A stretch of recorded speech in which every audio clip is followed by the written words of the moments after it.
दोस्तों आदाब, नमस्कार। मैं हूं इम्तियाज़ चिश्ती। आज से हम अपने चैनल पर एक नए प्रोग्राम की शुरुआत कर रहे हैं, जिसमें हम आगामी विधानसभा चुनाव को लेकर जनप्रतिनिधियों से चर्चा करेंगे और उनको आपसे भी रूबरू कराएंगे और उन लोगों से भी मिलवाएंगे जो इस चुनाव में अपनी किस्मत आजमाने वाले हैं। जी हाँ, चाहे भारतीय जनता पार्टी हो या फिर कांग्रेस, दोनों पार्टियां अब इस जोर आजमाइश पर लगी हुई हैं कि आखिर टिकट किसको दिया जाए, क्योंकि पार्टियों को भी ये देखना होगा कि कौन सक्षम है और कौन काबिल है, जो इस विषम परिस्थितियों में पार्टी का बेहतर तरीके से नेतृत्व कर सके, नुमाइंदगी कर सके। तो हम समय समय पर भारतीय जनता पार्टी और कांग्रेस के जनप्रतिनिधि और जो उम्मीदवार हैं उनसे मिलवाएंगे आपको। तो आज की सीरीज से हम शुरुआत करते हैं। अब आते हैं दमोह विधानसभा क्षेत्र में कांग्रेस के कुशल नेतृत्व पर। अगर कहें तो टिकट के दावेदारों की भले ही ज़्यादा लंबी फहरिस्त ना हो, लेकिन मौजूदा विधायक अजय टंडन जी को नज़रअंदाज नहीं किया जा सकता। लेकिन पार्टियों का हर चुनाव के पहले एक सर्वे होता है और वक्त और समय और परिस्थितियों को देखकर उसमें बदलाव होना भी कोई नई बात नहीं। अब चाहे भाजपा हो या फिर कांग्रेस, दोनों इस वक्त की नज़ाकत को देखकर अपने अपने पत्ते खोलेंगे जो देखने लायक होगा। कहावत भी सही है कि ओल्ड इज गोल्ड। इसलिए लीडरशिप और नेतृत्व के लिए अनुभव सर्वोपरि है। आगामी विधानसभा चुनाव को कुछ ही महीने शेष रह गए हैं।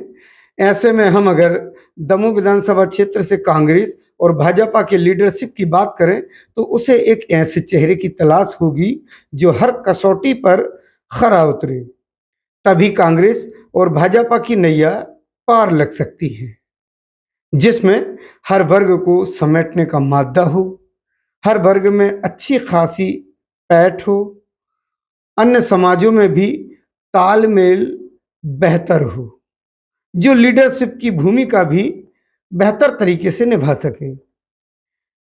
इसके लिए कांग्रेस और भाजपा अपने अपने तरीके से जिला स्तर पर सर्वे कराकर ये महत्वपूर्ण जिम्मेदारी सौंपेंगी।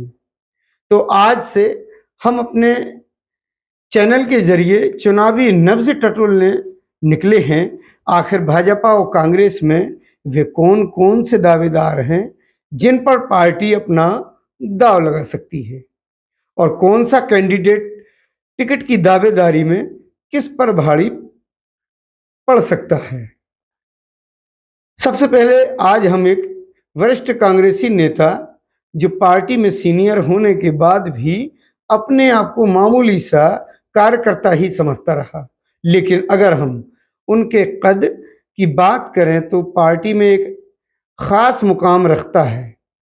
मेरे जहन में एक तस्वीर ऐसी बार बार उभर कर आती है, जिसके पास बरसों का अनुभव है, जिसने अपने सामने न जाने कितने विधायक बनते देखा है और उनका हमेशा साथ दिया। भले ही कई पार्टियों के नेता यहाँ से वहाँ हो गए हों, लेकिन उसने कभी अपनी पार्टी से बेवफाई नहीं की। गांव के साथ हम कलेक्ट्रेट के सामने धरना पे बैठेंगे आपके साथ में, अगर आपकी योजना मंजूर नहीं होती, क्योंकि सरकार भारतीय जनता। नमस्कार, मैं हूं इम्तियाज़ चिश्ती और इस वक्त जो शख्सियत हमारे साथ मौजूद है, दमोह जिले की नामवर शख्सियत, जो किसी तारुफ की मोहताज नहीं, आप सब हम सब जानते हैं, जिनको प्यार से दादा के नाम से पुकारते हैं, कांग्रेसी नेता पंडित मनु मिश्रा जी। आइए हम बात करते हैं जिस तरीके से नारी सम्मान के कार्यक्रम चल रहे हैं, कांग्रेस पार्टी का क्या विज़न है, इन सब मुद्दों को लेकर आज हम बात करेंगे शहर अध्यक्ष मनु मिश्रा जी से। सर, स्वागत है आपका, इस्तकबाल है हमारे चैनल में। जी, बहुत बहुत धन्यवाद। कैसा चल रहा है आपका ये जो कार्यक्रम? अभी हमने देखा है कि नारी सम्मान के तहत जो फार्म भरे जा रहे हैं, ये कांग्रेस पार्टी की एक बहुत महत्वपूर्ण और एक लंबी समय के लिए बहुत अच्छी योजना है। हमारे सम्मानीय प्रदेश कांग्रेस कमेटी के अध्यक्ष पूर्व मुख्यमंत्री आदरणीय कमलनाथ जी ने प्रदेश में लगातार बढ़ रही महंगाई और महिलाओं को आ रही समस्याओं को ध्यान में रखते हुए एक निर्णय लिया कि हम जिस प्रकार छत्तीसगढ़ और राजस्थान में जहां हमारे कांग्रेस सरकार हैं, वहां के मुख्यमंत्रियों द्वारा जो निर्णय लिया गया है, उसी निर्णय को आने वाले समय में दिसंबर में जब चुनाव के बाद कमलनाथ जी इस प्रदेश के मुख्यमंत्री बनेंगे तो उन्होंने अपना एक पत्र दिया है और उस पत्र में उन्होंने कथन नहीं कहा है, उन्होंने वचन दिया है कि हम आने वाले समय में जैसे ही दिसंबर में कांग्रेस की सरकार बनेगी, हर महिला को 500 रुपये में रसोई गैस सिलेंडर और प्रत्येक महिला के खाते में सम्मान निधि के रूप में 1500 रुपये की राशि जाएगी। क्योंकि आज जो महंगाई बढ़ी है हर चीज़ की, उस महंगाई से महिलाओं के ऊपर बहुत ज़्यादा बोझ भी बढ़ा है। जो महिलाएं घरेलू हैं, जो महिलाएं नौकरी भी कर रही हैं, उनको इस समस्या का सामना करना पड़ रहा है।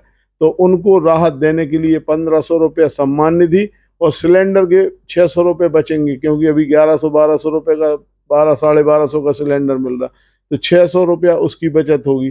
तो इस प्रकार महिला को 2100 रुपये की मदद हर महीने देने का उन्होंने जो निर्णय की एक महत्वाकांक्षी योजना शुरू की है, उसके फॉर्म हम लोगों को निर्देश उनने बैठक में दिए थे कि आपन को घर घर जाके काम करना है। मैंने दमोह जिला शहर जो हमारी कमेटी है उसके अंतर्गत यहाँ के 2 अनुभवी नेता भाई संजय चौरसिया जी जो कार्यवाहक अध्यक्ष हैं और जिला किसान कांग्रेस के अध्यक्ष नितिन मिश्रा जी को दमोह जिले का प्रभारी भी नियुक्त किया।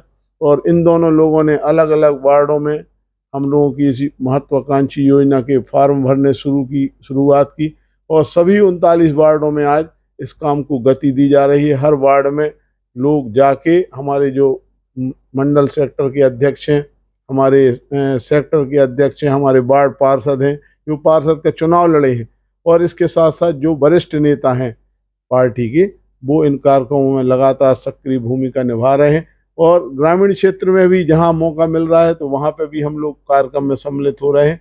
और कमलनाथ जी ने कुछ 5 बिंदु, उन्होंने 2 बिंदु तो ये हैं कि गैस सिलेंडर के पैसे 500 रुपये, 1500 महिलाओं की सम्मान निधि, और एक बड़ी योजना उनने जो कर्मचारियों की ध्यान में रख के की है। कर्मचारियों की बहुत दिन से मांग चल रही थी कि पुरानी पेंशन लागू की जाए, तो पुरानी पेंशन को बहाल करने का भी उन्होंने निर्णय लिया है। और अभी 12 जून को जब प्रियंका जी जबलपुर आई थी तो उसमें कमलनाथ जी ने प्रियंका जी के सामने, प्रियंका जी ने ही ये घोषणा की थी कि कमलनाथ जी की सरकार बनेगी तो पहली कैबिनेट में ये निर्णय होंगे जिसमें इन चीज़ों के ऊपर होगा। और उसमें एक और महत्वपूर्ण चीज़ है कि 100 यूनिट तक बिजली का बिल माफ़ है और 200 यूनिट बिजली का बिल हाफ है। यानी आदमी को 100 यूनिट पे कोई पैसा नहीं लगेगा, और अगर 200 यूनिट के ऊपर बिल आता है तो 200 यूनिट के ऊपर आधा बिल आदमी को देना पड़ेगा। तो है वो चाहते हैं कि अगले बार किसानों के कर्ज माफ़ी, तो ये जो 5 बिंदु हैं, किसानों का कर्जा माफ़ी, पेंशन, सम्मान निधि, बिजली का बिल और महिलाओं को सम्मान निधि और गैस सिलेंडर में 500 रुपया, ये 5 प्रमुख बिंदु जब सरकार आएगी। हाँ, अब दमोह की अगर हम बात करें, दमोह विधानसभा क्षेत्र की क्या तैयारियां हैं कांग्रेस की? देखिए दमोह विधानसभा क्षेत्र में कांग्रेस पार्टी ने पिछले 2 चुनाव जीते हैं। 2018 में भी यहाँ से कांग्रेस के प्रत्याशी चुनाव जीते थे और उपचुनाव में भी यहाँ कांग्रेस पार्टी चुनाव जीती। यहाँ पर ये सीट मैं कहना चाहता हूँ आपसे कि परंपरागत कांग्रेस की सीट है। जो पिछले मंत्री भी रहे मध्य प्रदेश शासन में, दमोह के जनप्रतिनिधि रहे, उनकी भी जीत हार का आप अंतर देखो, कभी 131, कभी 500, कभी 1000, कभी 2000। चुनाव में शायद सिद्धार्थ मलैया वगैरह ये लोग दूरी अख्तियार किए रहे, अब चूंकि वापस भाजपा में आ गए हैं, तो इससे कुछ फर्क पड़ेगा? देखिए कांग्रेस पार्टी का अपना काम अलग है, भारतीय जनता पार्टी का काम अलग है। जब वो पार्टी में थे तब भी वहाँ से बीजेपी हारी थी चुनाव, कांग्रेस ही जीती थी। जब मलैया जी मंत्री थे यहाँ तब भी हारी थी पार्टी, और हम लोगों का काम पार्टी के लिए और लोगों के लिए। अहम सवाल, कितने वर्ष हो गए आपको कांग्रेस में सक्रिय रहते? लगभग मेरे अंदाज से 37 वर्ष हो गए। 1984 में हम लोग छात्र राजनीति में यहाँ पर आए थे, और छात्र संगठन के NSUI का जो हमारा विंग था उसमें मुझे सबसे पहले यहाँ वार्ड अध्यक्ष बनाया था। फिर 1985-86 में यहाँ जिला NSUI का अध्यक्ष बना। उसके बाद यहाँ जो जिला थोक उपभोक्ता सहकारी भंडार का चुनाव हुआ उसमें बने। उसके बाद 95-96 में माननीय दिग्विजय सिंह जी जब मुख्यमंत्री बने, तो जब कमलनाथ जी यहाँ केंद्रीय मंत्री थे तो उनने मुझे केंद्रीय वन पर्यावरण वाहिनी का यहाँ केंद्रीय का सदस्य भी बनाया। दिग्विजय सिंह जी के समय राजीव गांधी जल ग्रहण मिशन का मैं सदस्य रहा, राजीव गांधी शिक्षा मिशन का सदस्य रहा, जिला जेल समिति का सदस्य रहा, और उसके बाद 2003-04 में जिला कांग्रेस कमेटी का 1996 में, उसके पहले जिला युवक कांग्रेस का अध्यक्ष बना। 5-6 साल में युवक कांग्रेस का जिला अध्यक्ष रहा। इतना लंबा तवील सफर रहा, आपने नगर पालिका के अध्यक्ष के रूप में भी कार्य किया है। जी, 2010 में पार्टी ने मुझे अवसर दिया था और दमोह की जनता का मैं बार बार धन्यवाद करता हूं कि यहाँ पे एक वजनदार मंत्री होने के बावजूद भी और भारतीय जनता पार्टी की सरकार होने के बाद भी लोगों का स्नेह और लोगों के बीच में मेरे जुड़ाव के कारण ही जनता ने मुझे डायरेक्ट चुनाव में यहाँ नगर पालिका अध्यक्ष के रूप में चुना था। कई लोगों को देखा है, कभी कभी पार्टी बदल लेते हैं, दल बदल लेते हैं, लेकिन देखा गया है कि आपने इतने लंबे अंतराल में शायद ही कभी कोई ऐसा मौका आया हो कि नाराजगी जाहिर की हो कांग्रेस से। ना मैंने कभी नाराजगी जाहिर की है और ना पार्टी का साथ छोड़ा है। कई बार ऐसे अवसर आए कि जब मुझे लगा कि मेरे साथ न्याय नहीं हो पाया है, परंतु मैंने ये सोच के काम किया कि पार्टी ने मुझे बहुत कुछ दिया भी है और पार्टी में निरंतर सक्रिय रहने से आज दमोह में मुझे जब उपचुनाव हुआ तो माननीय कमलनाथ जी ने यहाँ जिला कांग्रेस कमेटी का अध्यक्ष बनाया 2020 में। तो उनको ये ही लगा था कि पार्टी के संगठन के लिए मैं काम करूंगा और अभी भी पार्टी के लिए हम लोग 24 घंटे समर्पित रहते हैं। जब जहाँ जैसा पार्टी का आदेश होता है उसका हम लोग पालन करते हैं। और छात्र राजनीति से युवक कांग्रेस के बाद, नगर पालिका अध्यक्ष के बाद आज जिला कांग्रेस कमेटी का दायित्व संभालने के साथ आज भी पार्टी के लिए समर्पित हूँ। और इतनी ही उम्र हो गई है तो अब पार्टी के साथ ही रहने का मन भी है कि जो पार्टी निर्णय करेगी उस पार्टी के निर्णय को हम लोग सिरोधार्य करेंगे। और कांग्रेस पार्टी में रह के ही हमारी पार्टी के जो वरिष्ठ नेता हैं, हमारी नेता प्रियंका जी, राहुल गांधी जी, कमलनाथ जी, दिग्विजय सिंह जी, इन सब के साथ, और मुझे इस बात का भी गर्व है कि प्रदेश की राजनीति के नेता हों चाहे राष्ट्रीय राजनीति के नेता हों, मेरे इतने लंबे राजनीतिक जीवन में सभी का मुझे स्नेह, आशीर्वाद और व्यक्तिगत रूप से वो मुझे जानते भी हैं। तो इसलिए इससे बढ़ के और अपन को क्या मान सम्मान चाहिए। अगर मौका मिला आपको तो पहली प्राथमिकता क्या रहेगी आपको अपने क्षेत्र में?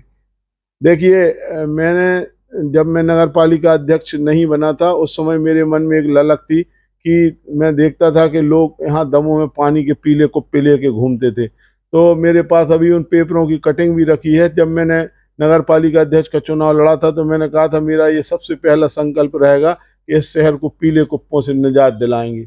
और 2010 में ही माननीय कमलनाथ जी जब शहरी विकास केंद्रीय मंत्री थे तो मध्य प्रदेश शासन में दमोह जिले को शामिल करके जुझार घाट योजना मंजूर हुई और पीले कुप्पों से दमोह के लोगों को निजात मिली। अब जाके दमोह के लोगों को पानी मिला है। अब मेरा केवल 2 चीज़ों के ऊपर ध्यान है कि ईश्वर ने अगर अवसर दिया पार्टी में काम करने का, उनके लिए कोई बड़ी योजना चाहे भारत शासन से चाहे मध्य प्रदेश शासन से कि कोई ऐसा फैक्ट्री प्लांट या कोई ऐसी चीज लगे, प्रोजेक्ट या कोई ऐसा माने साधन बने जिससे यहाँ के युवा जो पढ़ लिख के बाहर न जाएं, उनको स्थानीय स्तर पर रोजगार मिले। और जो हमारे क्षेत्र का जिले का दोहन हो रहा है खनिज संपदा के रूप में, उसके एवज में यहाँ के युवाओं को रोजगार मिले। एक सपना मेरा मेडिकल कॉलेज का भी था परंतु उसकी मंजूरी भी हो गई है। तो मेडिकल कॉलेज तो अब बनना है। तो मैंने भी अभी मेरे पास वो पेपर भी रखा है जब मैंने 2015 में कहा था कि अगर ईश्वर ने कभी मौका दिया तो मेडिकल कॉलेज के लिए लड़ाई लड़ेंगे, और हम लोग चाहते भी। तो मेडिकल कॉलेज तो आ गया। अब हमारा 2 है कि यहाँ का एक किसान संपन्न हो और किसानों के लिए काम करें, और दूसरा यहाँ के युवा जो रोजगार के लिए यहाँ वहाँ भटकते हैं उनको काम करें। और तीसरा मुख्य है कि आप देखते हैं रेलवे स्टेशन पे जब गोंडवाना या कोई ऐसी ट्रेन जाती तो सैकड़ों लोग मजदूर यहाँ से पलायन करते हैं। तो वो पलायन रुके, मजदूरों को भी मतलब कहीं ना कहीं एक टीस तो होती होगी कि हमारे क्षेत्र के नौजवान दूसरे शहर में जाके रोजगार। देखिए, हम लोग कभी दिल्ली जाते हैं, कभी बम्बई, कभी बाहर के लोग जाते हैं और अपन वहाँ पूछते हैं, कभी कोई आदमी मिल जाता है तो अपन पूछते तो वो कहते दमोह के हैं। तो अपन को बड़ा दुख होता है कि आदमी अपना परिवार लेके हमारा जिला छोड़ के वहाँ जा रहा है। तो जो भी अवसर मिलेगा उस अवसर पे मैं ये कोशिश करूँगा कि लोगों को स्थानीय स्तर पे रोजगार, बेरोजगारों के लिए और हमारे युवाओं के लिए यहाँ पे शिक्षा का एक अच्छा प्लेटफॉर्म भी बने, ताकि बच्चे जो आज इंदौर में बाहर बड़े बड़े शहरों में कोचिंग के लिए जाते हैं, वैसे कोचिंग सेंटर यहाँ पे भी शुरू हों। यहाँ प्रतिभाओं की कमी नहीं है, बहुत सारे बच्चे ऐसे हैं कि जो यहाँ पे रह के काम करना चाहते हैं, बस उनको प्लेटफॉर्म की ज़रूरत है। कांग्रेस ने अगर आपको प्लेटफॉर्म दिया तो उम्मीद है कितने मतलब परसेंट कह सकते हैं कि जो सर्वे चल रहा है कांग्रेस का आपके मापदंड के अंतर्गत आ सकते हैं? हमारे दर्शकों को अगर आप बता सकें। देखिए, कांग्रेस पार्टी का सर्वे जो होता है वो अंदरूनी होता है, उसमें किसी को पता भी नहीं चलता कि कौन कहाँ पूछ रहा है। पर मुझे इस बात का भी गर्व है कि पिछली बार जो सर्वे हुआ था उसमें भी मुझे यहाँ के लोगों ने काफ़ी स्नेह दिया था और उसमें भी मेरा नाम ऊपर आया था। और पार्टी का सर्वे कभी भी होगा तो लोग तो उस नेता के बारे में बोलते हैं जो उनके बीच में सक्रिय है, और मुझे इस बात का पूरा भरोसा है कि लोगों के बीच में जब भी बात होगी, चाहे ग्रामीण क्षेत्र में हो चाहे शहरी क्षेत्र में हो, तो लोग ये बात जरूर बोलेंगे कि हमारे बीच में वो सक्रिय रहते हैं, आते हैं, जाते हैं, मिलते हैं, समस्याओं के लिए लड़ते हैं और विशेषकर उनके सुख दुख में सहभागी होते हैं। चाहे आदमी के यहाँ कोई भी कार्यक्रम अभी हो, भी कुछ मैंने हो। देखा है, जब मैं आपसे साक्षात्कार करने पहुंचा हूं तो लगभग 10:30 बज रहे हैं, वो अभी अभी आप लौटे हैं एक समारोह से। जी जी। तो ये दिनचर्या निरंतर ये दिनचर्या तो हमारी 12 महीने और 24 घंटे चलती है। अभी हम आपके साथ बैठे हैं, पता चला अभी ग्रामीण क्षेत्र का कोई व्यक्ति अगर अस्पताल में भर्ती होगा और उसका फोन आएगा तो मुझे वहां पे भी जाना पड़ेगा, क्योंकि अगर आपको कोई आदमी बड़ी उम्मीद के साथ फोन करता है, भले ही वो रात में, तो वो 12 बजे किसको याद करेगा? उसी को याद करेगा जिससे उसको ये भरोसा रहता है कि ये आदमी हमारा फोन उठाएगा, हमारे लिए तसल्ली काम आपको करने भी आएगा। मिलती होगी जब मुझे तसल्ली भी मिलती है और दिन में सुकून भी मिलता है कि लोग हमको याद करते हैं। और अगर हम उनको, लोग तभी याद करते हैं जब अपन उनको कहते हैं, जैसे अपन देखिए कि जैसे बहुत घना अंधेरा हो और उसमें एक माचिस की तीली आप जलाओ, तो आप देखोगे उस तीली से उजेला होता है और पूरी रोशनी फैल जाती, भले ही ये। और लोग हमसे जो उम्मीद लगाते हैं, जिस उम्मीद से लोगों को लगता है कि 12 बजे रात में अगर इस नेता को फोन लगाया तो ये उठ के हमारी मदद के लिए तैयार रहेगा, तभी लोग फोन लगाते हैं। तो जब उनको ये उम्मीद रहती है तो हमें भी उस पर खरा उतरना पड़ता है, तो हम लोग उस चीज को फॉलो भी करते हैं। दादा एक आखिरी सवाल, जी जी बिल्कुल। जनता के बीच आप रहे हैं और सब चाहते हैं आपको, जैसे कि अभी आपने बताया और हम सब जानते हैं, ये कोई कहने वाली बात नहीं। अगर मौका देती है कांग्रेस पार्टी तो चुनौतियां कुछ ज्यादा नहीं लगती भारतीय जनता पार्टी के मुकाबले? देखिए, ये सोच के कि हमें पार्टी का टिकट मिलेगा कि नहीं मिलेगा, कई लोग ये उम्मीद लगा लगते हैं कि भैया हमें टिकट मिली तो हम सक्रिय हैं। हम लोगों का तो 84 के बाद जो राजनीतिक कैरियर रहा है, उस राजनीतिक कैरियर के तहत हम लोग इसीलिए पार्टी में आज आगे खड़े हैं, या लोग नाम इसलिए ले रहे हैं कि अपन हमेशा तैयारी में रहते हैं कि पार्टी का जब जो आदेश होगा उस सिरोधार्य होगा। और अपन इसलिए, हमको चुनौती बड़ी इसलिए लगे क्योंकि जिसके साथ जनता खड़ी होती है उसको चुनौती की कोई दिक्कत नहीं रहती।